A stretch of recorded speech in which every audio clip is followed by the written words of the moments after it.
এখন আবার ডক্টর ইউনূস বলতেছে সংবিধান পরিবর্তন করা লাগবে। তার মানে বাংলাদেশের যে সংবিধান এটা মাঝে মধ্যে পরিবর্তন হয়, আর আল্লাহর যে সংবিধান আমাদেরকে দেওয়া হয়েছে এর একটা নোক্তা পরিবর্তন করার ক্ষমতা কারো নাই। জোরে বলেন ঠিক। আল্লাহর প্রশংসা আমরা কেন করব? এই যে কোরআন, জালিকাল কিতাব লা রাইবা ফিহি। বাগান পুড়ে গেছিলেন? আচ্ছা ঠিক, আজকে ফাটাফাটি আওয়াজ হয়ে বাবা, কিছু মনে করেন না? না ঠিকই আছে। কি মনে করতেছেন? এই দিনত করে আইছি বদরগঞ্জ, আমার লাইভে দেখবেন ফাটাফাটি বোঝেন, কোনো অ্যাঙ্গেল নাই, সব ডাইরেক্ট মারমো। তোর এখন কত ঠিক? হ্যাঁ, এই অ্যাঙ্গেল মারছি 17 বছর, আরো অ্যাঙ্গেল।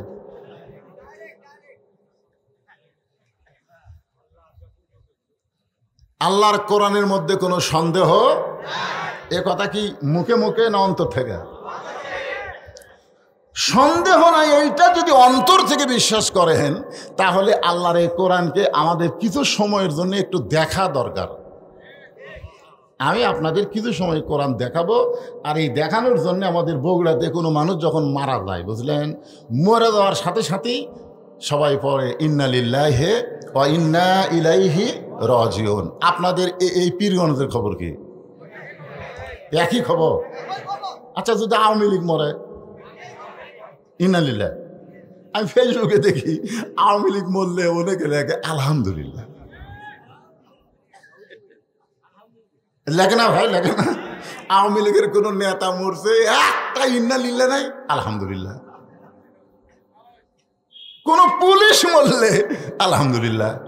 কে মানুষ মরলে আমরা এতদিন ধরে ইন্না লিল্লাহ কই? বাংলাদেশে এমন কি জঞ্জাল একটা দল বাড়ালো, এরা মরলে মানুষ আল্লাহর শুকরিয়া আদায় করে। জোরে কণ্ঠে। তাহলে সবাই মরলে ইন্না লিল্লাহ কর না। আপনারা তার মুরব্বী, বর্তমান খবর জানেন না, সমান তালে মারিয়া দেন। জোরে কোন কথা ঠিক কি না? কিন্তু ছেলেমেয়েরা বোঝে না। এটা আসলে মানুষ মরার আয়াত না। মানুষ মরলে যে আয়াত বলা লাগবে এটা কোরআনে নাই। কোরআনে আল্লাহ বলতেছেন ইজা আসাবাতুহুম মুসিবাতুন ক্বালু ইন্না লিল্লাহি ওয়া ইন্না ইলাইহি রাজিউন। এখন আর বাংলা অর্থ কই? এই বাবা, এই যে মনোযোগ দেশ, ইজা মানে যখন, ইজা মানে আসাবাতুহুম মুসিবা, তোমাদের উপরে তাহাদের উপরে কোনো বিপদ আপদ মুসিবত আসবে। ক্বালু, তখন তোমরা বলবে ইন্না লিল্লাহি ওয়া ইন্না ইলাইহি রাজিউন। এখন আপনারা বলেন, এটা কি মানুষ মরার আয়াত? এটা হলো বিপদ আপদ মুসিবতের আয়াত। আল্লাহ বলতেছেন ক্বালু, তোমরা বলো। আল্লাহ যখন বলো কইছে তখন এটা ফরজ। জোরে কোন কথা ঠিক কিনা? আল্লাহই বলবার কইছে। এখন আপনাদের কাছে আমার জানতে চাওয়া, এই মুহূর্তে বাংলাদেশের জন্য সবচাইতে বড় বিপদ কি? বলা লাগবে তো, যে বিপদ আপদ মুসিবত আসলে ইন্না লিল্লাহ পড়া লাগবে। তাহলে এই মুহূর্তে আমাদের বাংলাদেশে সবচাইতে বড় বিপদ কি?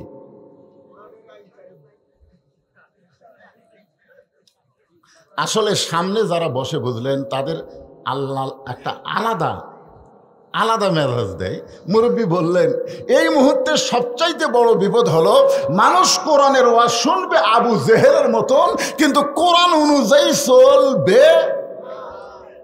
আপনারা বলেন তো, কোরআন শোনার 1 নম্বর শ্রোতাকে? আপনারা তো সামনে বসে থাকা ওয়াজ শুনতেছেন, আর আবু জেহেল ওই চোরের মতন চুপি চুপি পিছন থেকে ওয়াজ কোরআন তেলাওয়াত শুনছে, খাড়া হয়ে। বসার চান্স হয় না, কেউ বসবারও দেয়নি। সারা রাত কোরআন শোনার পরে সকালবেলা গিয়ে মিটিংয়ের মধ্যে হঠাৎ মুখ ফসকা বার হয়ে গেছে। মুখ ফসকা বলবার চাইনি, কিন্তু ফস করে বার হয়ে গেছে। এত সুন্দর কোরআনের বাণী, রাতটা কোন দিক দিয়ে গেল আমি বুঝবারই পারিনি। সোনাল্লাহ খান, আবু জেহেল কি কোরআনের পক্ষে কছে না বিপক্ষে কছে? পক্ষে কছে। হ্যাঁ, যে এত সুন্দর কোরআনের বাণী, রাতটা কোন দিক দিয়ে গেল আমি বুঝবারই পারিনি। এখন আপনারা বলেন তো, যে আবু জেহেল কোরআনের বাণীকে সুন্দর বাণী বলে, সে আবু জেহেল কি কোরআনের বিরুদ্ধে? হ্যাঁ, আজকে আমাদের বাংলাদেশের নেতারা বললেও তার রোহের মাগফিরাতে আমরা কোরআন খতম দেই। খোঁজলা দেখেন, ওই নেতার 14 গোষ্ঠীর মধ্যে একটা সন্তানও মাদ্রাসাত পড়েনি। কিন্তু আমরা সব হায়ার হয়ে, হায়ার বোঝেন না, যাই বলে আই রে সেই দিকে যাই রে, বুঝা শোনা নাই রে, নেতা খালি মরছে, চলো ভাই একেবারে কোরআন সে বুকের মধ্যে নিয়ে যায়। 3 খতম কোরআন পড়ে বলি রব্বানা জালামনা আল্লাহ, এই নেতার জন্য 3 খতম কোরআন পড়লাম, আল্লাহ আর যা সোয়াব হয় নেতাক দাও। 2 কান্দের 2 ফেরেশতা বলে আল্লাহ এরা কি দোয়া করে? তোমার নবী বলেছে যে কোরআনের একটা অক্ষর উচ্চারণ করবে তাকে 10টা করে নেকি দেওয়া হবে। ওই কোরআন পড়াও সারা, আর নেকি দেওয়াও সারা। ওই কোরআন পড়া শেষ করছে, নেকি লেখাও শেষ হয়ে গেছে। ওই যে আবার চালান করতেছে, চালান করা বোঝেন না? আল্লাহ ওই নেতাক দেওয়া। আল্লাহ বলতেছে ফেরেশতা তোরা সাক্ষী থাক, কোরআন কোনো মরা মানুষের জন্য নয়, কোরআন হলো জীবিত মানুষের হেদায়েতের খোরাক। জোরে বলেন ঠিক কিনা? মানুষ মারা গেছে, আপনি কোরআন তেলাওয়াত করে তাকে জান্নাত দিবেন, সেই জন্য আল্লাহ কোরআন শরীফ দুনিয়াতে পাঠান নাই। আল্লাহ কোরআন সম্পর্কে বলেন, অনুনাজ্জিলু মিনাল কুরআনি মা হুয়া শিফাউ ওয়া রাহমাতুল লিল মুমিনিন।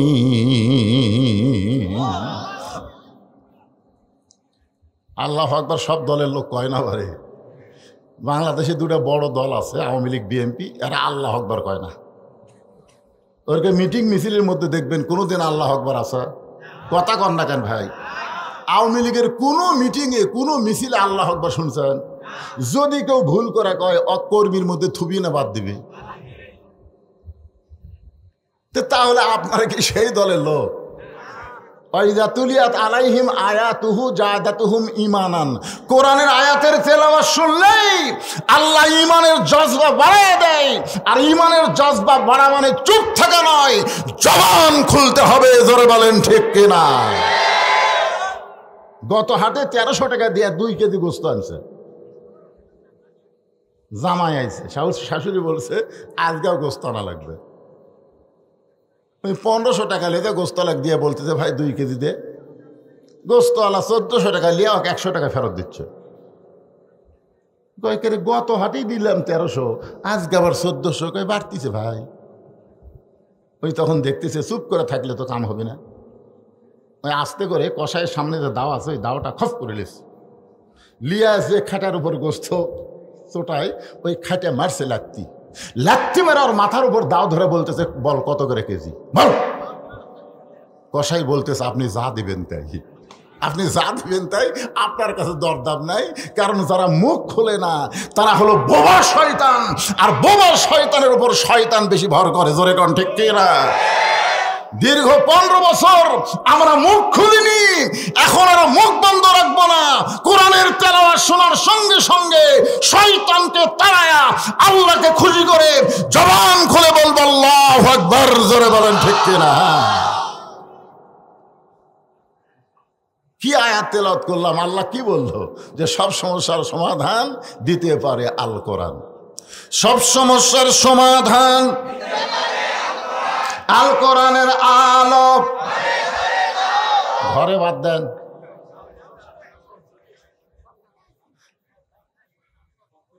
সংসদেও কোয়া লাগবে না। আমি একটা সুন্দর বুদ্ধি দিচ্ছি, আপনারা বলবেন সব জায়গার মধ্যে যদি কোরআন জ্বলে সংসদ বাদ থাকবে? আল কোরআনের আলো, কোরআন হাদিস যেখানে,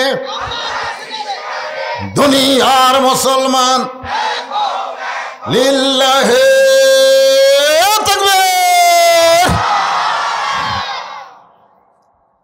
আমি আমার এক হুজুরকে বলছিলাম, আমার ওস্তাদ, যে হুজুর মানুষ মরে গেলে আমরা ইন্না লিল্লাহ পড়ি, তো কেন পড়ি? তা আমার হুজুর বলতেছে এটা আগে থেকেই হয়ে আসতেছে। বা আমার হুজুরের উত্তর হলো এটা আগে থেকেই হয়ে আসতেছে। আমি বললাম না হুজুর, কোরআনের আয়াত পড়ে আমি যা বুঝলাম এটা তো মানুষ মরার পরে পড়ার আয়াত না। তা আমার ওস্তাদ বলতেছে তুই এবার নতুন তাফসীর করতেছ নাকি? আমি বললাম না হুজুর, আয়াতের অর্থ দেখেন যে ইজা আসাবাতুহুম মুসিবা, যখন বিপদ আপদ মুসিবত আসবে আল্লাহ বলতেছেন ক্বালু, তোমরা বলো ইন্না লিল্লাহ। তো আমার হুজুর আমাকে বলতেছে বাজান শোন, সবচাইতে বড় বিপদ হলো মরা। মরাটাই হলো সবচাইতে বড় বিপদ, এই কারণে ইন্না লিল্লাহ। আমি বললাম হুজুর আপনি ভুল বলছেন, মরা সবচাইতে বড় বিপদ না, বাংলাদেশে ঈমান নিয়ে বাঁচাটাই হলো সবচাইতে বিপদ। জোরে গান কথা ঠিক কিনা? তা আমার ওস্তাদ আমারে কয় তাহলে আজ তোর আমি ছাত্র হলাম, তুই আমার ওস্তাদ হয়ে বুঝাই দে।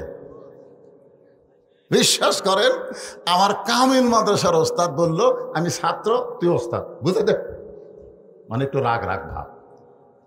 তো হুজুরকে আমি চেয়ার দিলাম, শ্রোতাকে আমি চেয়ার দিয়ে আমি নিচে বসলাম, বক্তা আমি নিচে বসলাম, হুজুরকে আমি চেয়ার দিয়ে আমি বললাম হুজুর আল্লাহর একজন মস্ত বড় নবী, নাম হলো মুসা কালিমুল্লাহ।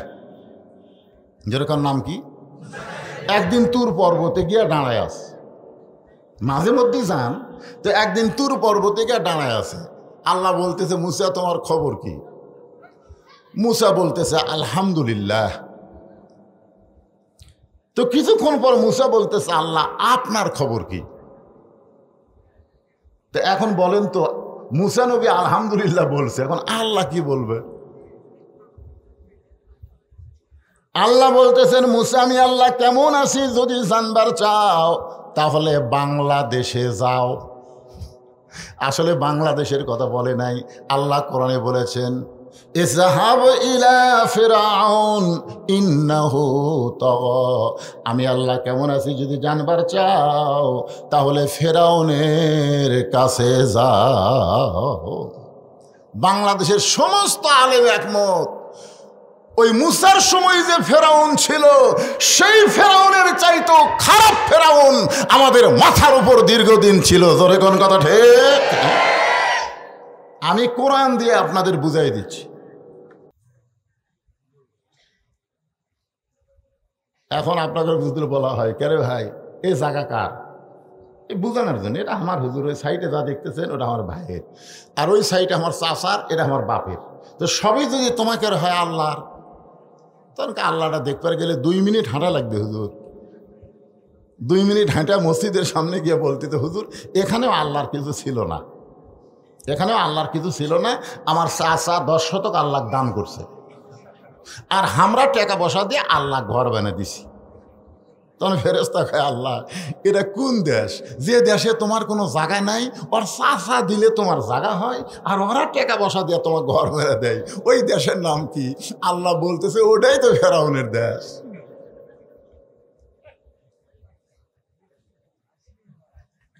জান হ্যাঁ, মুসা লড়ে না। আল্লাহ বলে মুসা আমি কেমন আছি জানবার যদি চাও তাহলে ফেরাউনের কাছে যাও। মুসা বলতেছে আল্লাহ আমি আপনাকে একটা প্রশ্ন করবার চাই।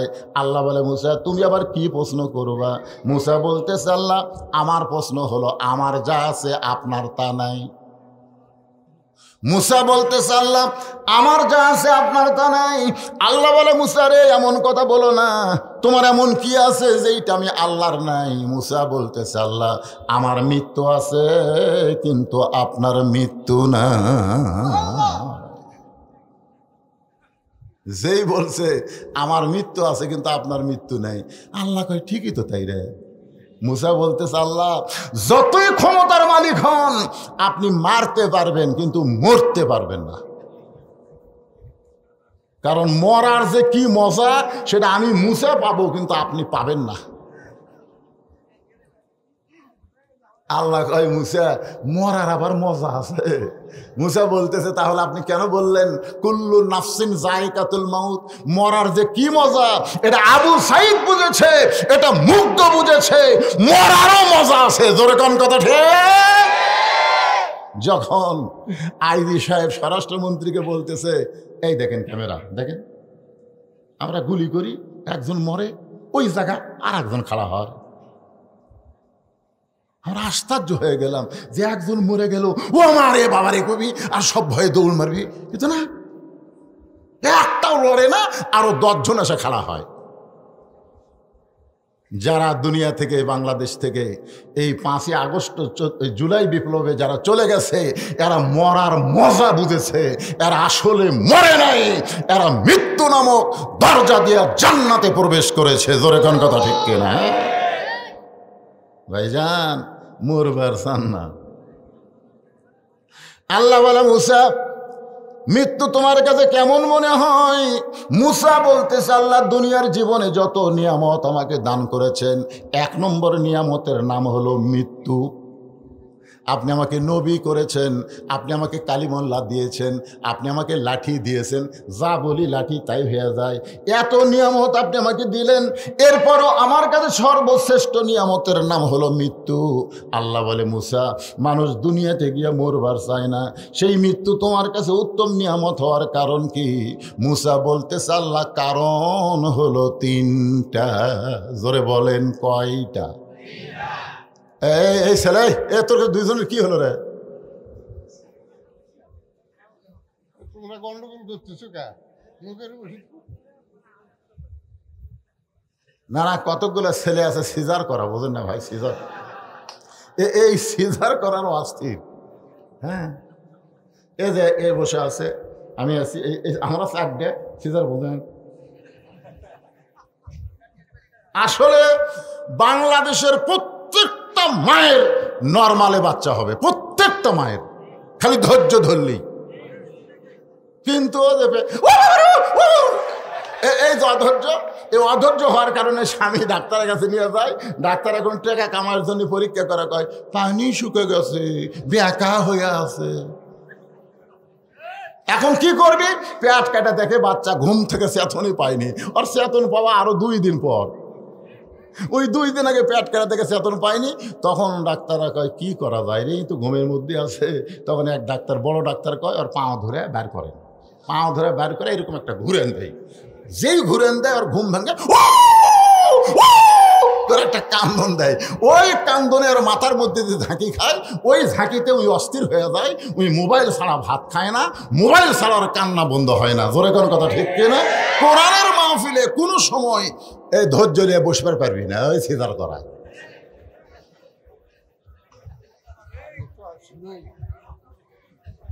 না না, যারা উঠতেছিল আগেকার কথা এখনো লাগে না, এখনো সিজার লাগে।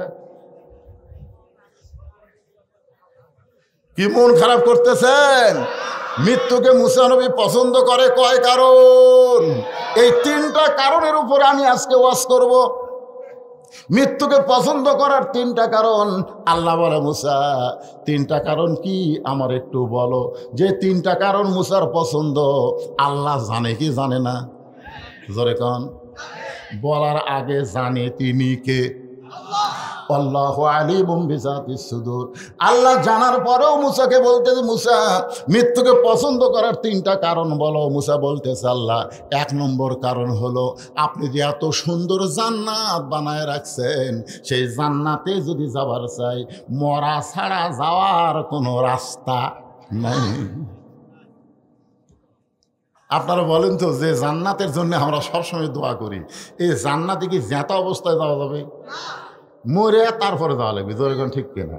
তাহলে জান্নাতে যাইতে গেলে মরা, জোরে কোন, জান্নাতে যাইতে গেলে মরা লাগবে।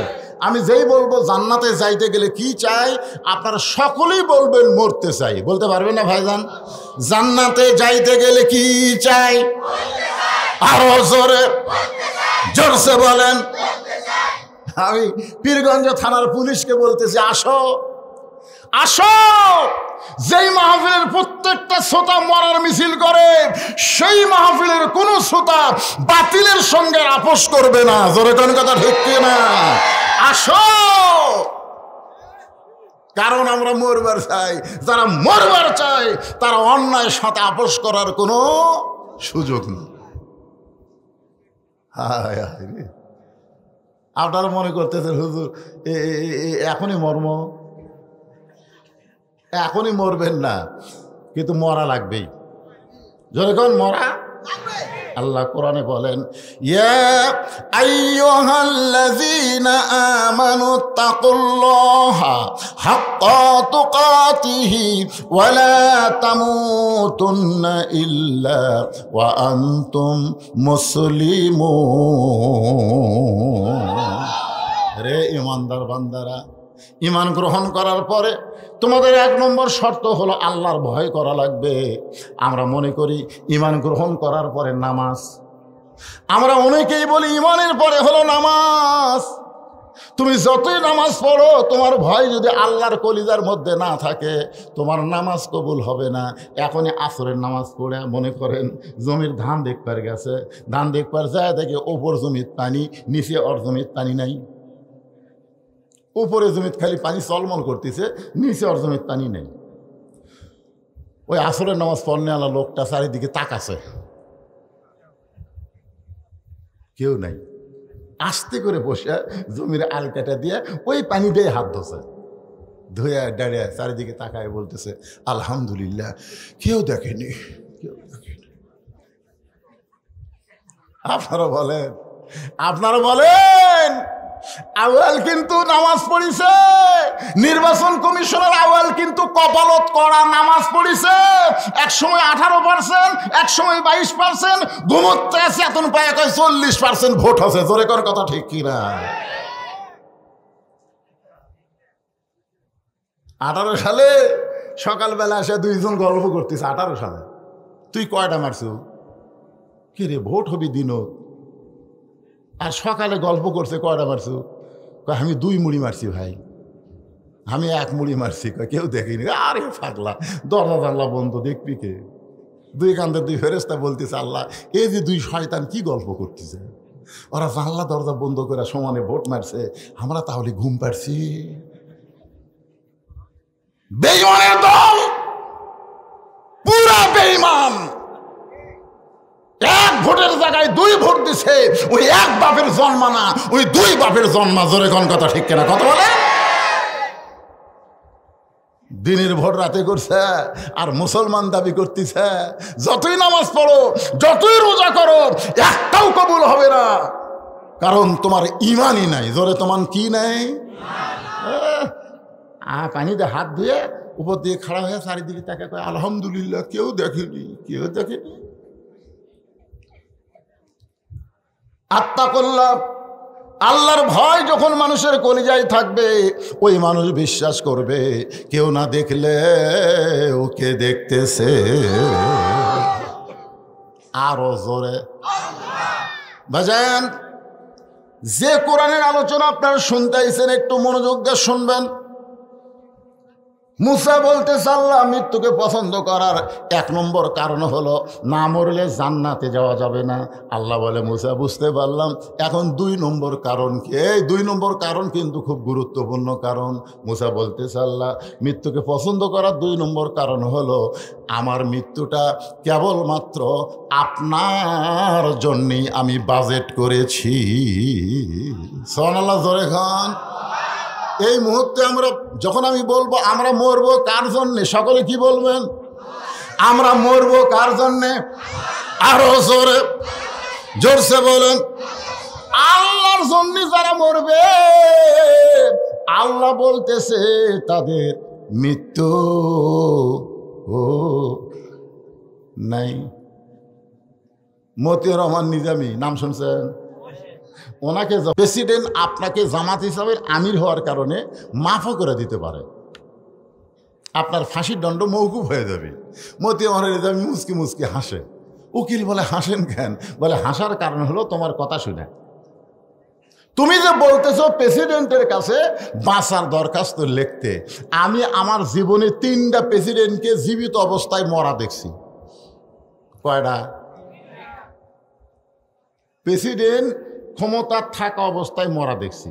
একটা হলো বঙ্গবন্ধু শেখ মুজিবুর রহমান, একটা হলো জিয়াউর রহমান, একটা হলো জিল্লুর রহমান। যে প্রেসিডেন্টেরা ক্ষমতা থাকতে নিজেরাই মরা যায়, তাদের কাছে বাঁচার দরখাস্ত কোনো ইমানদার লেখে না। ধরে কোন কথা ঠিক? উকিল বলতেছে তাহলে আপনার ফাঁসি হবে।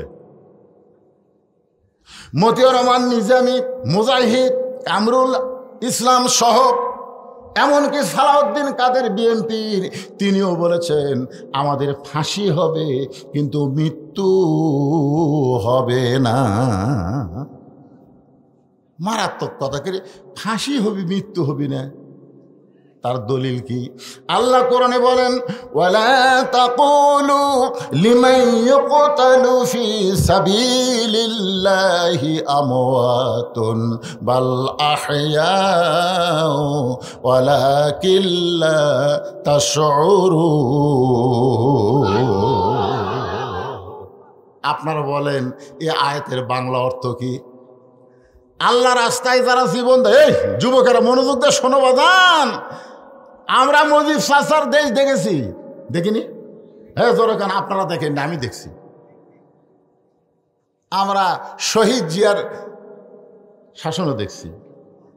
শহীদ জিয়া খুব ভালো মানুষ আসলে পারে, আসলে অল্প দিন শাসন করছে, কিন্তু বেচারা যখন দুনিয়ার থেকে বিদায় নিল, তার একটা ভাঙ্গা সুটকেস, কিছুই ছিল না। মানে সব দেশের জন্য করেছে, নিজের জন্য কিছুই করেনি।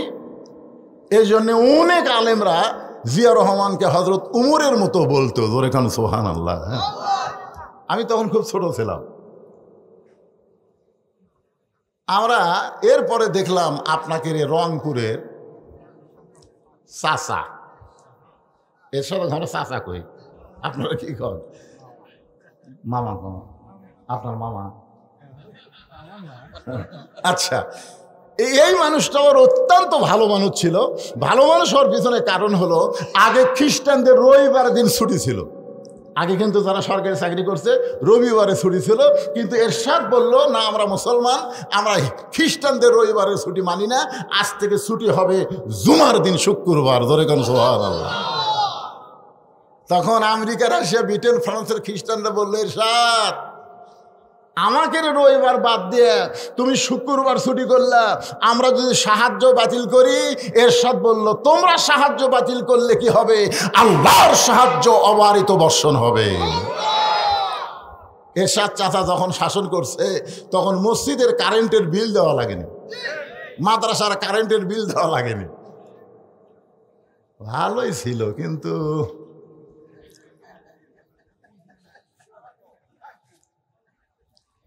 যাই হোক, রংপুরের মাটিতে সেটা আর বলতেছি না, আপনারা বুঝা নেবেন অ্যাঙ্গেলে। এরশাদের পরে আমরা দেখলাম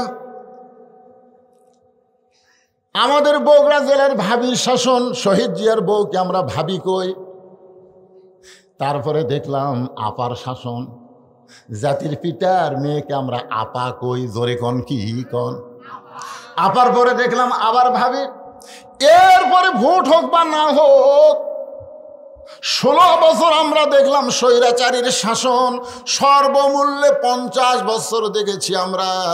এই যে সামনে যে ইলেকশন আসতেছে, এবার আমরা কোনো মানুষের তন্ত্রমন্ত্র দেখব না, আমরা আল্লাহর কোরআনের শাসন দেখতে চাই। কারা কারা দেখতে চান? 2 হাত তুলে আমার আল্লাহকে দেখান। লিল্লাহি তাকবীর, হাত নামান। আল্লাহর কোরআনের শাসন দেখবার গেলে সামান্য একটা সিমটম বলি, বাংলাদেশের মতন 96টা দেশের খলিফা, বাংলাদেশের মতন কয়টা? 96টা দেশের খলিফা আল্লাহর কোরআন দিয়ে রাষ্ট্র চলায়। মানুষের আইন দিয়ে না, আল্লাহর কোরআন দিয়ে। তিনি একদিন জুমার মেম্বরে দাঁড়িয়ে খুতবা দিচ্ছেন। খুতবা মানে যেরকম বক্তব্য দিচ্ছি, এরকম বক্তব্য দিচ্ছেন দাঁড়িয়ে। মাঝখান থেকে একজন সাহাবী দাঁড়িয়ে বলতেছে, ইয়া আমির আল মুমিনিন, আপনার খুতবা শুনবো না। ওমর ফারুক, কে রে ভাই, আমার কি উচ্চারণ ভুল হচ্ছে? আমি কি খুতবায় কোনো ভুল বলতেছি? আমার খুতবা কেন শুনবে না? লোকটা বলতেছে না, আপনার খুতবা পড়া ঠিক, উচ্চারণ ঠিক, সবই ঠিক। তাহলে আমার ব্যাঠিক কি? ব্যাঠিক হলো আমাদেরকে খাটো পাঞ্জাবি দিয়া আপনি লম্বা জুব্বা পরছেন। দেখেন কোরআন দিয়ে যখন দেশ চলবি তখন নেতা কিভাবে সাইজ করবি দেখেন। হ্যাঁ, আমাদেরকে আপনি খাটো পাঞ্জাবি দিয়া আপনি লম্বা জুব্বা পরে খুতবা দিচ্ছেন। যতক্ষণ পর্যন্ত আপনার লম্বা জুব্বার কাহিনী না বলবেন ততক্ষণ আমরা আপনার খুতবা শুনবো না। সঙ্গে সঙ্গে উমর ফারুক খুতবা বন্ধ করে দিলেন। ছোট বাচ্চার মতন চোখ দিয়ে দর দর করে পানি আসতেছে। র্যাব নাই, পুলিশ নাই, চামচা নাই, জগ ধরবি। আপনাদের পীরগঞ্জের এমপি যদি কেউ এরকম বলে, এমপি সাহেব আপনার বাড়ি তো ভালোই তেলতেলা, আমাদের বাড়ি, বলা মাত্র এমপি চামচা আছে না নাই? কথা কন না কেন? আছে না? এই কে রে, কে রে? আরে বাংলাদেশের কোন এলাকার এমপি না, বাংলাদেশের মতন ৯৬টা দেশের খলিফা জুব্বা লম্বা হওয়ার কারণে বক্তব্য বন্ধ করে দিস। উমর ফারুকের চোখ দিয়ে দর দর করে পানি পড়তেছে। এমন সময় ৩০ পারা কোরআনের হাফেজ, ৬ লক্ষ হাদিসের হাফেজ, নাম হলো আব্দুল্লাহ, বাবার নাম হলো হযরত ওমর। দেখেন নেতার বেটার শিক্ষা যোগ্যতা দেখেন।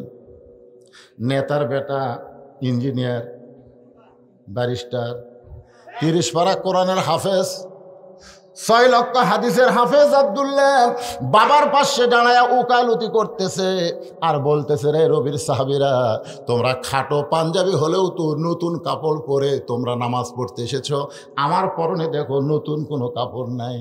ওসমান গনি বলে, আব্দুল্লাহ আজকে জুমার দিনে সবাই নতুন কাপড় পরে নামাজ পড়তে আইছে, আর তুমি পুরাতন কাপড় কেন পরলা? আব্দুল্লাহ বলতেছে, নবীর সাহাবীরা রে, তোমরা সবাই যখন ঘুমায়া যাও আমার বাবা তখন ঘুমাই না। আমি একদিন গভীর রাত্রে ঘুম থেকে চেতন পায়ে দেখি আমার মা দরজার দাঁড়ায় আছে। আব্দুল্লাহ বলতেছে, আব্দুল্লাহ বলে, আমি মাকে দরজার দিকে বললাম, কে মা, এত রাত্রে আপনি দরজায় দাঁড়িয়ে আছেন কেন? আব্দুল্লাহর মা বলতেছে, তুই জানিস না বাবা, তোর বাবা যেদিন থেকে মদিনার খলিফা হয়েছে সেদিন থেকে আর ঘুমায় না। সবাই যখন ঘুমায় তখন চোরের মতো গোপনে গোপনে মানুষের দুঃখ কষ্ট নিজের চোখে দেখে বেড়া। একদিন দেখতেছে বাবা এখানে গল্প করে কেড়ে। একদিন হযরত ওমর দেখে গভীর রাত্রে তাঁবুর মধ্যে কি হয়, কাছে গিয়ে দেখে দুইটা বাচ্চা খালি মা মা বলে কাঁদতেছে, আর মা খালি বলতেছে, বাবা গোস্ত সিদ্ধ হলেই তোমাদের খাবার দেব। ওমর ফারুক চিন্তায় পড়ে গেলেন, দুম্বার গোস্ত হলে বড় জোর ৮ ঘন্টা লাগবে, উটের গোস্ত হলে ১ ঘন্টা লাগবে। এত রাত হয়ে গেল এখন পর্যন্ত গোস্ত সিদ্ধ হয় না। সন্তানগুলো কাঁদে, মায়ের মনে কি দয়া হয় না? ওমর ফারুক বললেন, মা তুমি কেমন মা, তোমার সন্তান ক্ষুধার জ্বালায় কান্দে আর তোমার গোস্ত সিদ্ধ হয় না? মেয়েটা তাঁবুর ভিতর থেকে বলে, পথিক আমার বাড়ি হলো ইয়ামিন দেশে, আমি শুনেছি মদিনার খলিফা ওমর অত্যন্ত ভালো মানুষ। আমার 2টা এতিম বাচ্চাকে খলিফা ওমরের কাছ থেকে সাহায্য পাওয়ার আশায় বিকেলবেলা ওমরের দরবারে গিয়ে দেখি এত মানুষের ভিড়, আমি ভিড় ঠেলে ওমরের কাছে যাবার পারি নাই। আজকে গভীর রাত্রে মদিনায় তাঁবু টাঙ্গাইছি, আমার 2টা বাচ্চাকে নিয়ে আমি ঘুমায়া সকালবেলা ওমরের দরবারে যাবার চাই, কিন্তু আমার 2টা বাচ্চার পেটে এত খিদা লাগছে, ক্ষুধার জ্বালায় যখন বারবার কান্দে তখন আমি মা ওদেরকে সান্ত্বনা দেওয়ার জন্যে আমি পাতিলে পানি আর পাথর নিচে আগুন জ্বলায় বলতেছি, বাবা গোস্ত সিদ্ধ হলেই তোমাদের খাবার দেব, আমার বাচ্চাদের এত পেটে খিদা, আমার পাথর সিদ্ধ হবে না, বাচ্চাগুলো হয়তো সকালবেলা পর্যন্ত আর বাঁচবে না।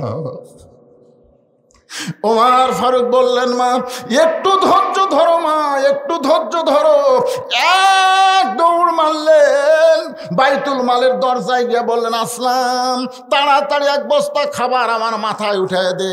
আসলাম বলে, আমি চাকর, আপনি হলেন খলিফা, বলেন কোথায় বস্তা নিয়ে যাওয়া লাগবে। ওমর কান্দের বলে, আসলাম রে, একজনের পাপের বোঝা একজন মাথায় নেয় না, দে আমার মাথায় উঠায় দে। বস্তা মাথায় নিয়ে হযরত ওমর যখন দৌড় মারতেছে, পিছন দিক থেকে আসলাম কান্দের বলে, এত জোরে দৌড়ালে আপনি পড়ে যাবেন, আপনার কষ্ট হবে। ওমর বলে, আসলাম রে, সময় মতো জায়গা মতো যদি পৌঁছতে না পারি তাহলে ওমরকে আল্লাহ জাহান্নামের আগুনে পুড়াইয়া মারবে। এক দৌড়ে তাবুর কাছে গিয়ে বললেন, মা উটিয়ার হালুয়া তৈরি করো। মহিলা উটিয়ার হালুয়া তৈরি করে যখন হযরত ওমরের হাতে দেয়, ওমর দুইটা এতিম বাচ্চাকে নিজের দুই উরাতের ওপর বসায়া উটিয়ার হালুয়া যখন মুখে দেয়, দুইটা বাচ্চা ফ্যাল ফ্যাল করে ওমরের দিকে তাকায়। ওমর ফারুক বলে, কি দেখতেছো? বলে, আমাদের বাবা নাই, আমার এতিম কে গো?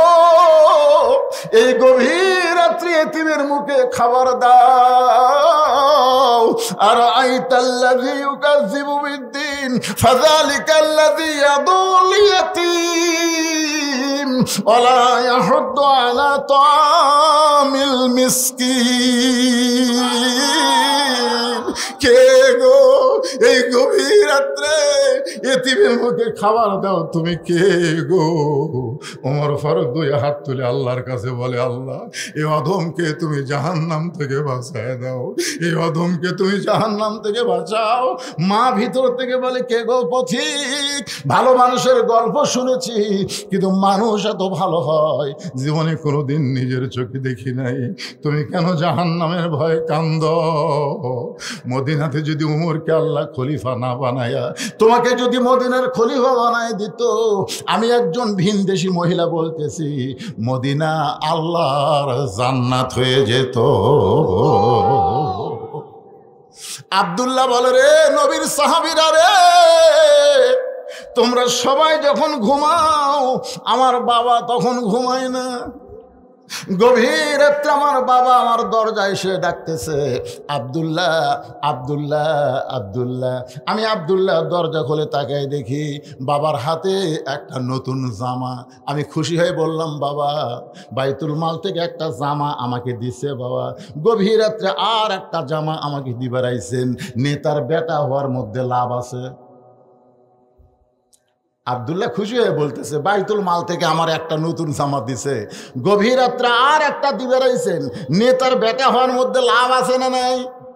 আমাকে এলাকার চেয়ারম্যানের বেটা R15 হুন্ডালে বেড়ায়। আয় হাই রে, বাংলাদেশের মতন 96টা দেশের নেতা খলিফা, তার বেটার লাভ নাই? একটা বাইতুল মাল থেকে দিছে আর একটা গভীর রাত্রে দিবে রাইছেন। সঙ্গে সঙ্গে ওমর ফারুক আল্লাহর কোরআন থেকে তেলাওয়াত করলেন, ইন্নাল্লাহা ইয়ামুরুকুম আন তুআদ্দুল আমানাতি ইলা আহলিহা ওয়া ইযা হাকামতুম বাইনান নাস আন তাহকুমু বিল আদল। চিল্লায়ে বলেন আল্লাহু আকবার। 6 বছর আম বাগানে চাষ করে জ্যৈষ্ঠী মাসে দেখতে গেছে আম পাকছে কিনা। যাই দেখে গাছের ডালে বসে এক ছেলে পাকা আম পাড়তিছে আর ব্যাগের মধ্যে ঢুকাচ্ছে। বাগানের মালিক বলে, আরে আমি খাইনি, আমার পরিবারের কেউ খায়নি, আর তুই আমার গাছে চড়ে আম পাড়তেছিস, তোর বাপকে গিয়া বিচার দিব। ছেলে খালি মুসকি মুসকে হাসে। বাগানের মালিক বলে, হাসিস কেন? বলে, আমার বাপক কোথায় খুঁজবেন, কোথায় গিয়ে বিচার দিবেন? আমার বাবাও তো আর এক গাছে চড়ছে। বাগানের মালিক মাটির বসে কান্দের বলে, আল্লাহ বিচার দিমু কার কাছে? বেটাও চোর, বাপও চোর, আমাদের 15 বছর বিচার দিব কার কাছে? সব শালাই চোর। জোরে কোন কথা ঠিক? বিচার দেওয়ার কোনো জায়গায় ছিল? আমাদের মতন আলেমদেরকে বিনা দোষে ধরছে। আমির হামজা এখন আর ওয়াজ করবার পারতেছে না, 3 বছর জেলে। তাকে যে কি করছে আল্লাহ ভালো জানে। একটা তরুণ ছেলে, আমার ওয়াজের বয়স হচ্ছে 41 বছর, আর ওর জন্মের বয়স হচ্ছে 32 বছর।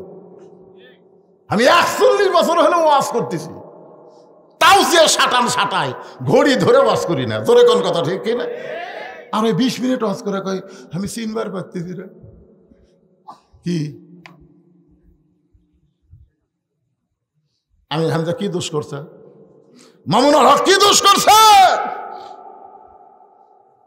ইউসুফ নবীর মতন বিনা দোষে জুলাইখা যেরকম জেলখানায় বন্দি রাখছিল, এটা আরেক জুলাইখা। জোরে কোন কথা ঠিক না? জোরে বলো। কোনো বিচার ছিল না, বিচারককে যা বলেছে তাই করছে। ভালো মানুষগুলোকে অন্যায় ভাবে ফাঁসি দিয়েছে। জোরে কোন কথা ঠিক? কথা বলেন, কথা বলেন। ওয়াজ হচ্ছে ইন্না লিল্লাহর উপর, কথা কর না কেন?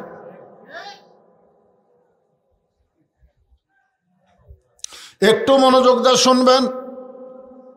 আল্লাহর বান্দা আব্দুল্লাহ বলতেছে, আমার বাবা কোরআন থেকে তেলাওয়াত করে বললেন, আব্দুল্লাহ আমি আমার আইন দিয়া চলি না, আমি চলি আল্লাহর কোরআনের আইন দিয়া। তোকে বাইতুল মাল থেকে একটা পাঞ্জাবি দিছে, আর একটা দিবার আসিনি বাবা। আব্দুল্লাহ বলে, বাজান তাহলে গভীর রাত্রে আমার দরজায় দাঁড়ানোর কারণ কি? ওমর ফারুক বলে, এই পাঞ্জাবি আমার ভাগে পড়ছে বাজান, এইটা এত ছোট, আমি পরে দেখলাম হাঁটুর উপরে থাকে। এখন তুই বল, এরকম খাটো পাঞ্জাবি পরে জুমার দিনে কি খুতবা দেওয়া যায়? অন্তত মুসল্লির পাঞ্জাবি খাটো হলে সমস্যা নাই, ইমামের পাঞ্জাবি বড় হওয়া লাগবে। ধরে কোন ঠিক কি না? আব্দুল্লাহ রে, তোর কাপড়টুকু আমাকে একটু আল্লাহর হস্তে দান করে দে। আব্দুল্লাহ বলে, আমার নতুন কাপড় আমার বাবাকে দান করে দিলাম। বাবার কাপড় আমার কাপড় একত্র করে বাবা লম্বা জুব্বা বানায় খুতবা দেয়। এখন তোমরাই বলো, আমার বাবার খুতবা যায় কি না যায়? সমস্ত সাহাবীরা চিল্লায় বলে, আল্লাহর কোরআন দিয়ে যখন রাষ্ট্র চলবে, এমন ভালো মানুষকে নেতা হিসাবে দেখা যাবে। এখন আপনারা বলেন, ভালো নেতা যদি দেখতে চান, আল্লাহর কোরআনের দরকার আছে না নাই? যেই নেতা মানুষ বলে জানাজা পড়াবার পারবে, যেই নেতা মসজিদে ইমাম না থাকলে খুতবা দিবার পারবে, যেই নেতা দরকার হলে হাজার হাজার লোকের ইমামতি করতে পারবে। জোরে কোন কথা ঠিক? মসজিদের মধ্যে 3 মুসল্লি, হুজুর নাই, বারবার খালি ঘড়ি দেখতেছে, কে রে নামাজের টাইম হলো রে, হুজুর নাই রে। কে নামাজ পড়ায়? নামাজ পড়াবি কে? ওই 3টার মধ্যে কেউ নাই। তা আমি যখনই ঢুকবো তখন দেখতেছি ওরা খালি হুজুর খুঁজতেছে, বুঝলেন? দরজা দিক তাকে আছে। আমি আস্তে করে পিছন দিকে ব্যাগ দিলাম, দেখি ওরা কি করে। যখন টাইম হয়ে গেছে তখন এই 3 জনের মধ্যে একজন আবার জামাত ইসলাম সমর্থন করে, একজন আওয়ামী লীগ, একজন বিএনপি। তো এখন আওয়ামী লীগের যাই, তাই বলতেছে, কে ভাই তুই সামনে যা, তোর মাথার টুপি আছে, মুখের দাঁড়িয়ে আছে, তুই যা। আমি যে জামাত ভাই, তোর দল ক্ষমতা আছে, তুই যা। আরে পাগলা, নামাজ পড়ি রে, পড়াবার পারি না। এখন বলতেছে, ভাই আমি যে জামাত ইসলাম, সামনে যদি যাই, তোরা নিয়ত করার সময় কি বলবি? নিয়ত করার সময় তো বলা লাগবে, একতে দেয় তো বেহাজাল রাজাকার না, বেহাজাল ইমাম করবো। ইমাম মানে নেতা, মানে আমি কিন্তু এখন নামাজ পড়ানোর সময় জামাত ইসলাম হয়ে তোরকে নেতা হম, তোরা আওয়ামী লীগ বিএনপি, তোরা কি করবো কহ? তখন আওয়ামী লীগ বলতে, ফাজলামও বাদ দে তো, বলে বাইরের কথা ভিতরে কোস না। তুই জামাত, আমি আওয়ামী লীগ, ওই বিএনপি, ওটা হলো বাইরের কথা রে, ভিতরের কথা হলো আমরা 3 ভাই একসঙ্গে জামাত করতে চাই। ইসলামের ভিতরের কথা হলো আওয়ামী লীগ বিএনপি জাতীয় পার্টি জামাত না, প্রত্যেকটা মুসলমান কোরআন অনুযায়ী চলতে চাই। জোরে বলেন কথা ঠিক কিনা? কি চিন্তা করতেছেন? 2-1জন ওটা বসা করতেছেন, ভাবতেছেন আমরা আওয়ামী লীগ পরিবারে আমাকে হুজুর বাঁশ দিচ্ছে না। কে কি করছেন ওটা কোনো ব্যাপার? আপনার বলেন, আমার জামাই ওয়াজ করল, কি কিসের ওয়াজ করলো? তওবার ওয়াজ করেনি? যেরকম তওবার ওয়াজ করেনি। এখানে অনেক আল্লাহর বান্দা আছে, এখানে অনেক আল্লাহর বান্দা থাকতে পারে যারা এখন পর্যন্ত এশার নামাজ পড়েনি। কথা কয় না রে, কথা কয় না। এশার নামাজ না পড়া যারা ওয়াজ শুনতেছে, এরা যদি ফজরের আগে মরে যায়, কোন দল? না না না না, আওয়ামী লীগ নামাজ পড়ে। এখনই ওয়াজ করেন কি আওয়ামী লীগ নামাজ পড়ে না? পড়ে। আপনারা বলেন তো ভাইজান, যারা এশার নামাজ পড়েনি, ফজরের আগে মরে গেল, এরা কোন দল হয়ে মরল? বেনামাজি কোন দল? সেটাই জানেন না। আমি বুখারী শরীফ, মুসলিম শরীফ থেকে 3টা হাদিস বলবো। জোরে কোন কয়টা? আপনারা দেখেন তো হাদিসগুলো কি কয়। প্রথম যেটা বলতেছি এটা বুখারী এবং মুসলিম শরীফ দুই হাদিসের মধ্যে আছে, বাইনাল আবদি ওয়াল কুফরি তরকুস সালাত, বান্দা আর কাফেরের মধ্যে পৃথক করার বিষয় হলো নামাজ। আর একটা হাদিস বলি, এটা হলো বুখারী শরীফের হাদিস, মান তারাকা সালাত মোতাম্মেদান ফাকাত কাফারা, ইচ্ছা করে একটা ওয়াক্ত নামাজ যারা বাদ দিল এরা কুফরি করলো। আর একটা হাদিস হলো লা সালাতা লা ইমানা, যার নামাজ নেই তার ইমানই নেই। কি মন খারাপ করতেছেন? কেবল ঘড়ি 11:15 বাজতেছে ভাইরে। কি বাবা কিছু বলবা? চলুক মানে মুসানবীর 3টা মনে আছে না, ভুলে গেছেন? কেবল 2 নম্বরত মাল মারতেছি। শেষকারটা যে কি মজা বুঝলেন? শেষকারটা হবে কুল জাল হাক্ক ও জাহাকাল বাতিল ইন্নাল বাতিলা কানা জাহুকা। মুসানবী মৃত্যুকে পছন্দ করে কয় কারণ? জোরে বলেন কয় কারণ? 1 নম্বর কারণ হলো না মরলে জান্নাতে যাওয়া। এই হিসাবে আমরা সবাই মরতে চাই, কথা কর না, ভুলে গেলে ওয়াজ হবে। এই হিসাবে আমরা সবাই, এখন আমার মা বোনেরা পর্দার অন্তরালে চুপ করে থেকে চিন্তা করতেছে, এ পর্যন্ত হুজুর হামাকে একটা ওয়াজও করলো না। ধরে খান কথা ঠিক কি না? আমার মায়েরা চিন্তায় পড়ে গেছে, এতদিন পর বদরুশিত আসলো কিন্তু একটা কথাও আমাদের বললো না। আমি মা বোনদের জন্য 4 লাইন ওয়াজ কর্ম, ধরে খান কয় লাইন? আপনাদের ধৈর্য ধরে বসে থাকা লাগবে, কারণ মা যদি ভালো হয় পেটের সন্তান ইসলামী আন্দোলনের কর্মী হবে, আর মা যদি খারাপ হয় পেটের বাচ্চা মেসি নেইমারের ভক্ত।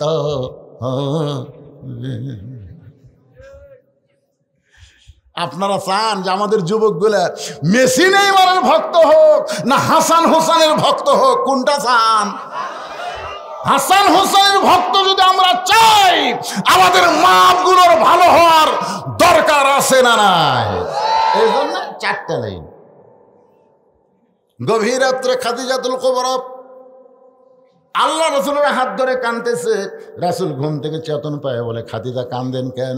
বলে কান্দার কারণ হলো যে কোনো সময় আমার মৃত্যু হবে, মৃত্যুর আগে আমার কি কোনো খবর নাই? রাসূল বলেন, খাদিজা এই দুনিয়াতে 10 জন পুরুষকে আল্লাহ জান্নাতের সার্টিফিকেট দিয়েছে, আজকে শুনে নাও আল্লাহ 10 জন নারীকেও জান্নাতের সার্টিফিকেট দিয়েছে। পুরুষের মধ্যে 10 জন হলো আবু বকর, ওমর, ওসমান, আলী, এইভাবে 10 জন। আর নারীদের মধ্যে 1 নম্বর হলো খাদিজাতুল কুবরা। পুরুষের মধ্যে 1 নম্বর জান্নাতের নাম কি? জোরে কোন ভাই, নাম কি? কে রে ছেলে পেলে তোমরা এখানে হাসে রে বারে, কি রে? পুরুষের মধ্যে 1 নম্বর জান্নাতের নাম কি? আবু বকর। জোরে বলেন নাম কি? 2 নম্বরের নাম কি? উমর। জোরে কোন 2 নম্বরের নাম কি? আল্লাহ রাসূল বললেন, খাদিজা নারীদের মধ্যে 1 নম্বর জান্নাতে হলো খাদিজাতুল কুবরা। সঙ্গে সঙ্গে মা খাদিজা মুস্কি মুস্কি হাসতেছে। আল্লাহ রাসূল রসিকতা করে বললেন যে আপনি তো জান্নাতের 1 নম্বর, তাহলে জান্নাতের 2 নম্বর কে হলে ভালো হয়? পুরুষের মধ্যে জান্নাতের 2 নম্বর উমর, তাহলে নারীদের মধ্যে জান্নাতের 2 নম্বর কে হলে ভালো হয়? আপনারা বলেন তো, রাসূল জানে কি জানে না? জানে, কিন্তু বইয়ের সাথে রসিকতা করতেছে। আল্লাহ নবী নিজের বইয়ের সাথে রসিকতা করছে রে, ভাবির সাথে করেনি, ভাবির সাথে করেনি। আর আমাদের গুলা বইয়ের সাথে টাইম নেই। ভাবি আপনার মনে হয় বিয়াই হয়নি, তোর ভাবির কাছে এত তারিফ করে ওভার ডিউটি করবার চাচ্ছি। আল্লাহ রাসূল নিজের বিবির সাথে রসিকতা করেছেন। একদিন গভীর রাত্রে আয়েশাকে বললেন, আয়েশা এত ঘুমাল আপনি? আয়েশা বলে, হুজুর কি করবেন? বলে চলো আমরা মরুভূমির দৌড়াদৌড়ি করি। জোরে কোন সুবহানাল্লাহ। আয়েশাকে নিয়ে রাসূল মরুভূমিতে দৌড়াদৌড়ি শুরু করলেন। একসময় আয়েশা ক্লান্ত হয়ে নবীর উরাতে মাথা দিয়া শুয়ে পড়লেন। রাসূল বলে, আয়েশা এইটা তো ঘর না, এইটা হলো মরুভূমি। বলে এত রাত্রি কে দেখবে হুজুর? আল্লাহ রাসূল, আয়েশা রে আসমানের দিকে তাকায় দেখো কত তারকা দেখা যায়। আয়েশা বলে, কোটি কোটি তারকা দেখে। ইয়া রাসূলুল্লাহ এত তারকা আল্লাহ কেন সৃষ্টি করছে? আল্লাহ রাসূল বলেন, আয়েশা আমার একজন সাহাবী আছে, এই তারকার চাইতেও আল্লাহ তার আমল নামায় নেকি বেশি দিয়েছে। আয়েশা বলে হুজুর আমি জানি সেই সাহাবীকে। আল্লাহ রাসূল বলেন আয়েশা তুমি কেমনে জানো? বলে ওই সাহাবী হলো আমার বাবা আবু বকর। রাসূল বললেন আয়েশা তোমার বাবা আবু বকর নয়, ওই সাহাবী হলো তোমার সতীনের বাপ হযরত ওমর। আয়েশার সতীনের নাম কি? হাফসা। ওমর ফারুকের মেয়ের নাম কি? হাফসা। এটা হলো তোমার সতীনের বাপ। সঙ্গে সঙ্গে আয়েশা বলে হুজুর আর আপনার সঙ্গে খেলা করব না, বাড়ির দিকে দৌড় মারতেছে। নবী রসিকতা করে ডাকতে বলে আয়েশা রে, শুধু উমর না, কিয়ামত পর্যন্ত আমার সমস্ত উম্মতেরা যত নেকি করবে তার চাইতে বেশি নেকি আমার একজন সাহাবীর আমল নামায় আছে। আয়েশা খাড়া হয়ে বলে হুজুর সেই সাহাবীকে? বলে আমার আয়েশার বাবা। তার মানে বোঝা গেল রসিকতা। কে দিল ফ্যান? এর কাছে এনে কে দিল?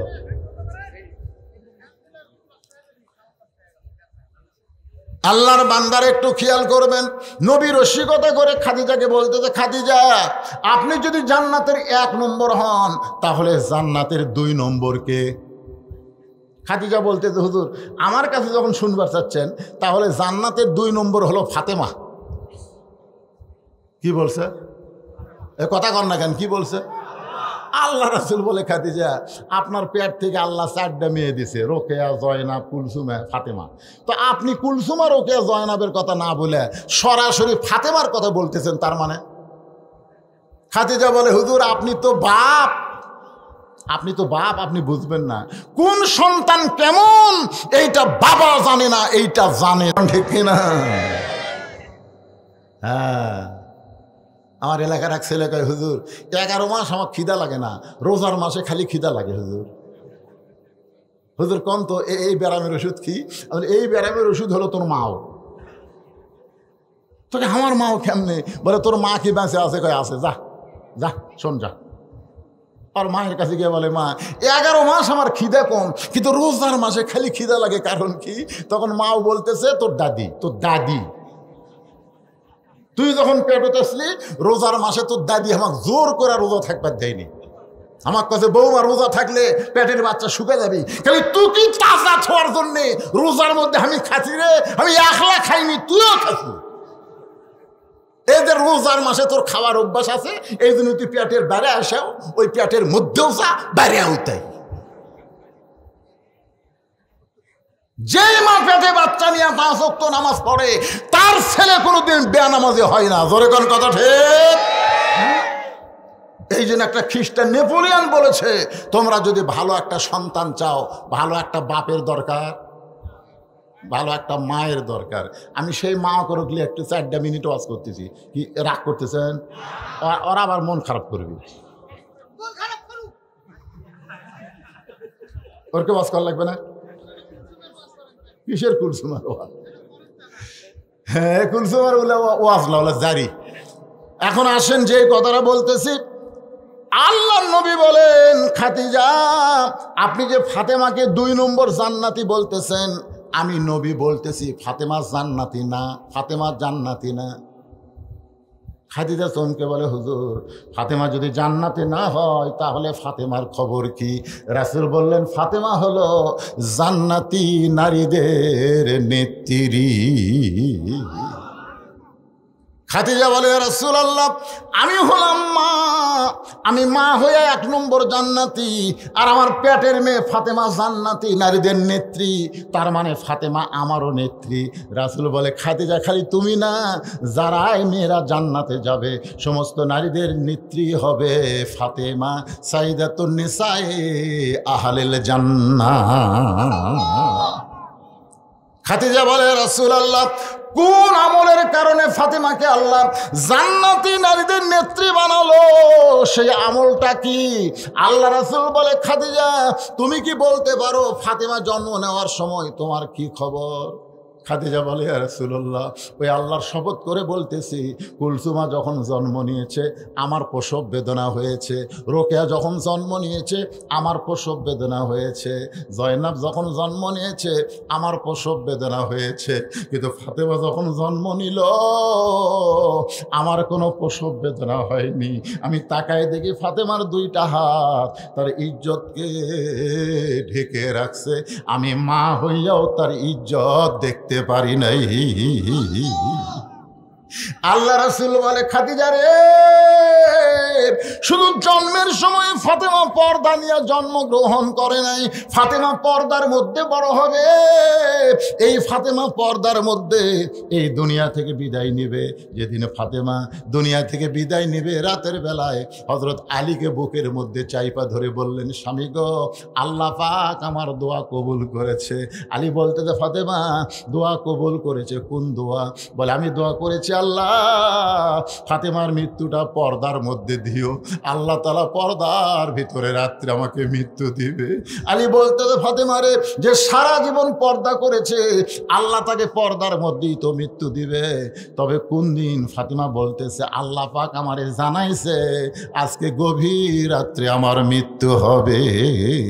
যেই বলছে গভীর রাত্রে মৃত্যু হবে, গাছের গোড়া কাটলে গাছটা যেমন পড়ে যায়, হযরত আলী তেমনি পড়ে গেলেন ঘরের মাঝায়। মা ফাতেমা আস্তে করে গিয়া স্বামীর মাথাটা উড়াতে নিয়া কপাল একটা চুমু দিয়ে বলে, স্বামী গো, এমন করে আপনি কাঁদবেন না, কারণ আসলে যাইতে হবে, কিন্তু যেদিন ডাক পড়িবে। সবাই গজলটা জানেন না? কিন্তু যেদিন ডাক পড়িবে আমরা কেউ জানি না, জোগাড় কিছু করছো বন্ধু তার মাঝে বিছাইতে। আমাদের সবাইকে যাইতে হবে। ওগো স্বামী, আমি চলে যাব, আমার 3টা চাওয়া আপনার পুরা করা লাগবে। আলী বলে, কি চাওয়া? বলে, 1 নম্বর চাওয়া হলো রাতের অন্ধকারে আমাকে দাফন করা লাগবে। আমি রাতের বেলা মরবো, দিনের বেলা দাফন করলে আমার খবর মানুষ জানতে পারবে, রাতের অন্ধকারে দাফন করা লাগবে। আমার 2 নম্বর চাওয়া হলো আমার কোনো জানাজার ব্যবস্থা করবেন না। আলী বলে, ফাতেমা রে, তুমি নবীর কলিজার টুকরা, তোমার জানাজার খবর শুনলে হাজার হাজার মানুষ দোয়া করবে। ফাতেমা বলতেছে, হাজার মানুষের দোয়ার আমার দরকার নাই। হাজার মানুষ যদি বলে ফাতেমা ভালো, আর আপনি যদি বলেন আমার ফাতেমা ভালো না, ওই হাজার মানুষের দোয়া দেয়া ফাতেমার 1 তিল পরিমাণ লাভ হবে না। আর দুনিয়ার তামাম মানুষ যদি বলে ফাতেমা খারাপ, আর আপনি যদি বলেন ফাতেমা ভালো, এক স্বামীর সার্টিফিকেটে ফাতেমার 8টা জান্নাতের দরজা আল্লাহ খুলে দিল। খালি সুবহানাল্লাহ বলতে হবে না। এখন বলেন তো, বউ ভালো হওয়া লাগবে কার কাছে? কথা কন না কেন? বিয়ে করেননি আপনারা কার কাছে?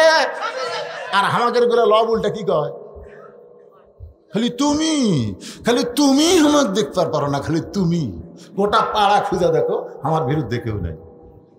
আমি মায়েদের বলতেছি, মা, গোটা পাড়ার লোক যদি আপনাকে ভালো বলে আপনি জাহান্নামে যাবেন, কারণ আপনার চেহারা ফেরত দেখেছে আপনি বেপরদা নারী। একমাত্র স্বামী ছাড়া পৃথিবীর কোনো পরপুরুষ মেয়েদের সঙ্গে কথাবার্তা বলা, দেখাশোনা করা যাবে। ইমাম গাজ্জালি বলেছেন, প্রত্যেকটা মুসলমান পুরুষকে একটা অন্দরমহল বানান লাগবে। ছাত্র বললেন, হুজুর অন্দরমহল কি? ইমাম গাজ্জালি বললেন, একটা মহিলা মারা গেলে যারা তার লাশ ধরে কবরে নামাবার পারবে তারাই শুধু অন্দরমহলে ঢুকতে পারবে। এখন আপনাদের কাছে আমার প্রশ্ন হলো যে, একটা মেয়ে মানুষ মারা গেলে কারা কারা তাকে ধরে কবরে নামায়?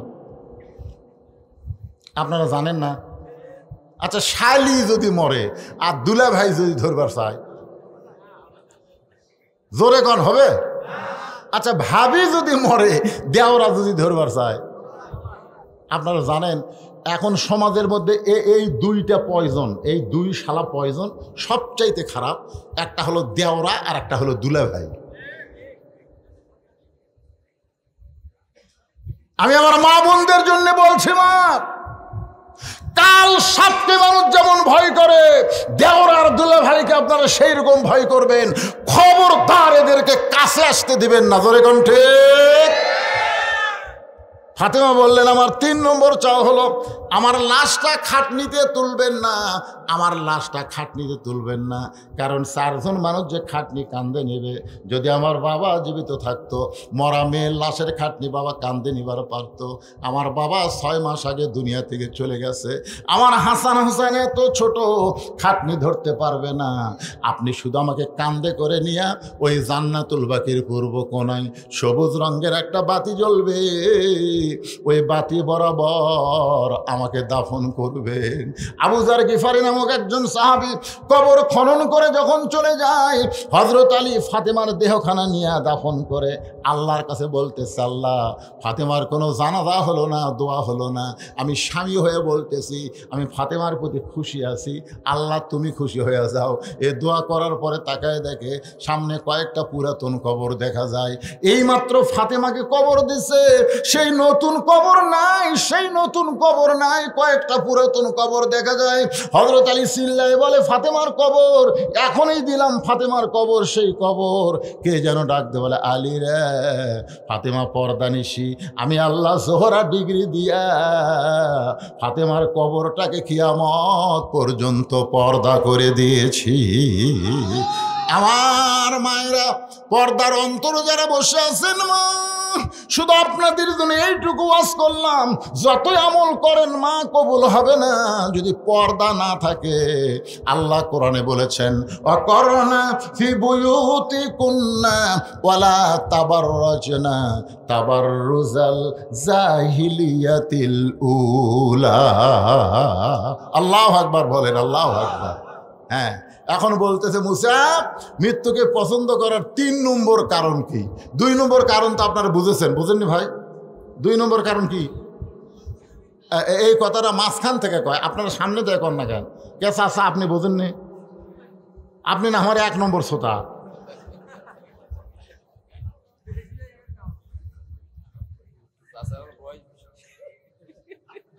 আপনি তো বুঝছেন, বোঝেননি বাবা? মুসা আলাইহিস সালাম মৃত্যুকে 2 নম্বর পছন্দ করার কারণ হলো, আমার মৃত্যুটা কার জন্যে? আপনারাও কিন্তু বলছেন আমরা মরবো কার জন্যে? এবারে অন্তর থেকে কোনবারে সামনে কিন্তু চট করে আবার ঢুক ফিরে চট করে ঢুকবি, চট। আমি তো দূরে নেই, কাছাকাছি আছি। সেদিন আবার একটা ফোন কল ফাঁস হয়ে গেছে, 1 মাসই এই সরকার নাকি, আমরা সবসময় দোয়া ইউজ করতেছি, কোন কথা ঠিক কিনা? বলে এর নাম কি? নাম কি? ক্ষমতাতে এখন বর্তমান যে যিনি, তার নাম কি?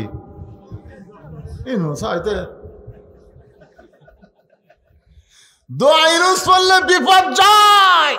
বর্তমানে বাংলাদেশের কেয়ারটেকার প্রধানের নামের কারণে, কামের কারণে আল্লাহ যেন আর কোনো বিপদ সামনে না দেয়। জোরে কণ্ঠে মারাত্মক ওয়াজ। আল্লাহ বলে, মুসা রে, মৃত্যুকে পছন্দ করার 3 নম্বর কারণ কি?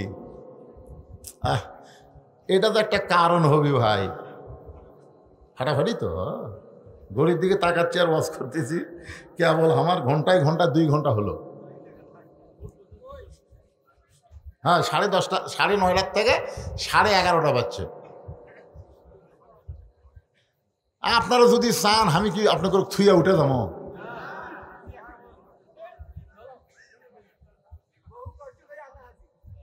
ও বাবা, কে রে পিছনারা খাড়া হয়ে থাকলো কে বাজান? এ ফাটাফাটি 3 নম্বর, বসো বসো বসো। আর চাপান যাবি না, রাত 11:30 আবার চাপান। শোনেন, এই মুসা নবী মৃত্যুকে পছন্দ করার 3 নম্বর কারণ বলার আগে আমি আপনাদের কাছে একটু মসজিদের জন্য হাত বাড়াবো, মাত্র 5টা মিনিট। এখন যদি বলেন হুজুর যাই যাই, যেই বলবেন যাই, তখন আপনি নাই। বলেন তো কি নাই? আহা, প্রথম মদিনাতে হিজরত করার পরে রাসূল যে ঘরটা বানালেন সর্বপ্রথম, সেই ঘরের নাম হলো মসজিদে কোবা। এই যে আমার ভাই নামাজ পড়ছে, সেই মসজিদে 2 রাকাত নামাজ পড়লে একটা উমরা হজের সওয়াব পাওয়া যায়। মদিনাতে পাওয়া দিয়েই বললেন এ জায়গাটা কার? তো মদিনা একজন আনসার বললে ইয়া রাসূলুল্লাহ এটা একটা এতিমের জায়গা। আল্লাহ রাসূল বললেন তাহলে এতিমরে ডাক দাও। এতিম যখন কাছে আসলো, 2 ভাই, ওরা 2 ভাই। আল্লাহ রাসূল বললেন এ জায়গা নাকি তোমাদের? তখন 2 এতিম বলতেছে না আমাদের দেন, আমাদের না। আবু বকর রাদিয়াল্লাহু বলে ছেলে। মদিনারই একজন লোক বলতেছে তোমাদের জায়গা, আর তোমরা বলতেছো আমাদের না। এই যে কিছুক্ষণ আগে এক ছেলে গান গাইলো না, কি গান গাইলো? পরের জায়গা পরের জমি, সবাই বলেন আল্লাহ এখন যারা উঠে উঠে চলে যাবে আল্লাহ এরকে প্যারালাইসিস দিয়ে মৃত্যু দিও আল্লাহ। আল্লাহ মরবি তো মরবি, প্যারালাইসিস দিও। হাগে মুতে বইয়ের বেটার বইয়ের হাতে যেন গুড়েন খায় মরে। জোরে কোন কথা ঠিক না? আমি বলছি মুসা নবীর 3 নম্বর কারণ শুনে যাওয়া লাগবে রে। না শুনে লড়াচড়া করতেছে, টাকা আছে না দিলেন টাকা। আপনার টাকা না হলে কি আল্লাহর মসজিদ হবে না? হবে কি হবে না? আমার ওখানে গিয়ে দেখবেন এখন 235 শতক। প্রথম যখন আমি শুরু করেছিলাম টুংটাং মাদ্রাসা ওয়াজ করে টাকা দেয় না, উপরে 100 টাকা, ভিতরে খালি 10 টাকা, মুট করে হামাক দেয়, পকেটে দিয়ে বাড়ির যাই, গুনে দিকে 600। এইরকম 17 বছর বেকার খাটে পরে আমার গাড়ির সাথে যে সাহাবী থাকতো অ্যাক্সিডেন্ট করে মারা গেল। আমি চিন্তা করলাম আমি তো মরে গেল, আমি যদি মরে যেতাম, মরাও সারা আমার নামগন্ধ শেষ। তখন চিন্তা করলাম কিছু একটা করা লাগবে। আমি এই 2007 সাল থেকে টাকা জুমে ওয়াজ করে যে টাকা পাই সে টাকা জমাতে জমাতে বর্তমান 235 শতক জায়গা আছে। সেখানে মহিলা মাদ্রাসা করছি 3 তলা, মসজিদ করছি, ছেলে মাদ্রাসা করছি বিল্ডিং। আবার এই বছরে করলাম আল্লামা সাইদি হুজুরের নামে বিশাল অডিটোরিয়াম। সাইদি হুজুরের নামে, শহীদ মৌলানা সাইদি হুজুরের নামে আমি একটা অডিটোরিয়াম করলাম। এই টাকা পৃথিবীর কারো কাছ থেকে 1 টাকা ভিক্ষা করিনি, 1 টাকা দান লেইনি, সমস্ত টাকা হলো আমার ওয়াজের টাকা। তা আপনারা কি মনে করেন আমি নিজে না খাই যারা পাঞ্জাবি দেখতেছেন, এই কালো কাপড় দেখতেছেন, স্যান্ডেল দেখতেছেন, একটাও আমার কিনা লয়। সব মানুষ আমাকে উপহার দেয়, আমি সেগুলো করে মাস্তানি করি।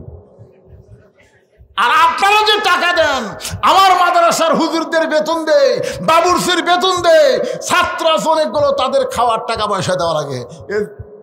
এই মিডিয়ার ছেলেটা মাঝে মধ্যে যায়, ওই ছেলে এবার কয়েক মন আলু দিছে, মাশাআল্লাহ। ভাইজান বেশি লোক লাগে না ভাই, উঠে যায় না। আপনি টাকা না দিলে মসজিদ হবি না। এটি এমনও লোক আছে একজনে একটা মসজিদ বানায় দেওয়ার পারে। জোরে কোন কথা ঠিক কর, উঠে যান কে?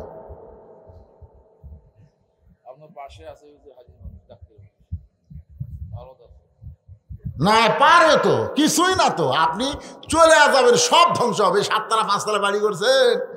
আমার এলাকাতে একজন 7 তলা বিল্ডিং বানাচ্ছে, তো মসজিদ কমিটি করছি এত বড় বিল্ডিং বানাচ্ছে, পারে ওর কাছে 10টা বস্তা সিমেন্ট চাও তো যাই কাছে চাষা 10টা বস্তা সিমেন্ট আল্লাহর ঘর দেওয়া লাগবি। তখন 2 কান ধরে বলতে দে ভাই আল্লাহর শপথ আমার হাতত কিছুই নেই। কত বড় কথা, ওই 7 তলা বাড়ি করতেছে, ওই বাড়ি করতে ওর অভাব হচ্ছে না, কিন্তু আল্লাহর ঘর মসজিদে কিছুই নাই ভাই। ওর 2 কান্দের 2 ফেরেশতা বলতেছে আল্লাহ এই শয়তানের কান্দ থাকবো না, এর কান্দর থেকে আমরা লেখবো কি? কি লেখবো আল্লাহ? এত লেখার কিছু নাই। এই দুনিয়ার বাড়ি বানাই কোটি টাকা দিয়ে, আর তোমার ঘরের 10 বস্তা সিমেন্ট দিয়ে আমার হাত খেলি, এর কান্দর থেকে আমি লেখবো কি? খামা খার কান্দর থাকবার পারবো না। আপনারা কি মনে করতেছেন এ আল্লাহর ঘর মসজিদের কি খবর ভাই? কি কদ্দুর কি না যায়?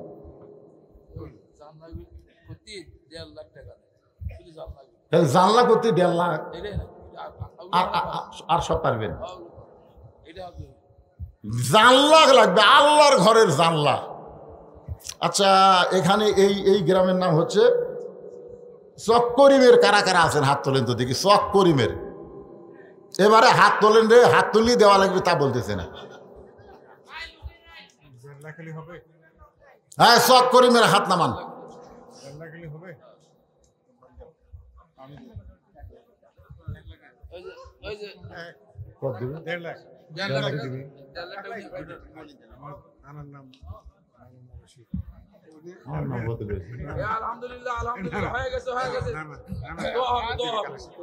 আচ্ছা ঠিক আছে।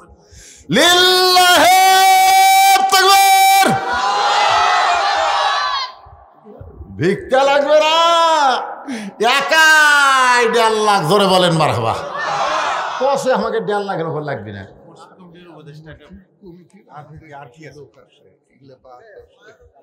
আর লাগবে না, দেখো এগুলো দিচ্ছে, সেগুলো লেখা আছে, ওগুলো আসলে থাকে মানে উনি চাচ্ছে যে আলহামদুলিল্লাহ হয়ে যাবে। কি আপনারা বগুড়ার মাঠ ডালি চেনেন? এই বগুড়ার মাঠ ডালি চেনেন? মাঠ ডালির থেকে সামান্য সামনে ওখানে একটা চাটাইয়ের একটা মসজিদ আছিল। কিসের মসজিদ? চাটাইয়ের মসজিদ আছিল। আপনাদের দিনাজপুর থেকে একজন ধনী লোক, উনি যাচ্ছেন ওই ঢাকায়, ওনার বাসা ঢাকায়, দিনাজপুরে ব্যবসা করে। তো এখানে আসরের নামাজের আজান দিছে, যে আজান দিছে উনি আবার এত ভালো নামাজি যে আজান দেওয়ার পরে গাড়ি ড্রাইভারকে বলে ব্রেক, আজান দেওয়া মাত্রই ব্রেক, গাড়ির ড্রাইভার ব্রেক করছে। এখন কয়েক এখানে মসজিদ কোথায়? তখন বলতেছে এখানে তো, একজন বলছে মসজিদ তো বহুদূর, একটা ভাঙ্গাচুরা আছে। তুমি ভাঙ্গাচুরা মসজিদে গেছে, আল্লাহর ঘর আবার ভাঙ্গাচুরা হয়? তো ওখানে যায় উনি অজু করবার গেছে। ভাই ওই টিবলে এত পিছলে বুঝলেন, অজু করবার স্লিপ করে পড়ছে, পড়ে ওনার মাথাত লাগিয়েছে। যাই হোক কোনো মতো ওটা অজু করে মসজিদ কমিটি ডাক দিছে, এই মসজিদ কমিটিকে রে।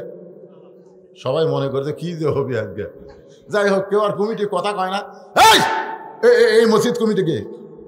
তো বলছে আমরা স্যার, এই তোরকে এলাকাত কোন ইঞ্জিনিয়ার আছে? তার নম্বর দে। ইঞ্জিনিয়ার নম্বর দিছে। উনি ইঞ্জিনিয়ারকে এসে বলতেছে এখানে 3 তলা মসজিদ হবে, কত কোটি টাকা লাগবে হিসাব দাও। এক আষাঢ় খায়া কয়েক কোটি টাকার মসজিদ বানা দিছে। এখন আর রোজু করবে গেলে আষাঢ় খাওয়া লাগে না, টিফে মারলি পানি চলে আসে। বুঝছেন? থাক, দ্বিমত করেন না। সামনে কালেকশন করার কোনো হুজুরের জন্য কিছু কালেকশন করো, সেটা করো। আচ্ছা ঠিক আছে, আপনারা অনেককেই দিবার চান। উনি বলতেছেন যে মাহফিলের জন্য যদি কেউ কিছু দেয় তাহলে আপনাদের মধ্যে থেকে দিতে পারেন, মসজিদের জন্য আর কিছু চাওয়া লাগবে না। মুসা আলাইহিস সালাম মৃত্যুকে পছন্দ করার 3 নম্বর কারণ আমি বলতেছি। তার আগে ভাই আপনাদের মধ্যে কেউ কি এমন আল্লাহর বান্দা আছে যে হুজুর আমি 1000 টাকা মাহফিলের জন্য দিলাম, হুজুর আমি দিলাম 500 টাকা, আমি দিলাম 100 টাকা, 200 টাকা, এরকম কেউ আছেন? আছেন কেউ? কোন ভাগনা? কেবারে ভাগনা? শাকিল মিয়া দিছে। মাশাআল্লাহ 500 টাকা মাহফিলের জন্য উনি তো দিলই মসজিদের জন্য। নানাক দিলেন 500 টাকা, আল্লাহ কবুল করো। ওনার নানার নাম রশিদ, আমও বলতো রশিদ, এজন্য কয় নানা আমার লাতি। আলহামদুলিল্লাহ, আল্লাহ কবুল করেন, জোরে কেন আমিন। আরো জোরে বলেন আল্লাহুম্মা আমিন। আর কেউ আছেন ভাই? যান, যারা দিবেন দেন, তাড়াতাড়ি দেন, ওয়াজ শুরু করা লাগবে আবার। দেন যে যা পারেন, আল্লাহর রাস্তায় দান করেন। ভেতরে গামছা দেওয়া দেয় করছে।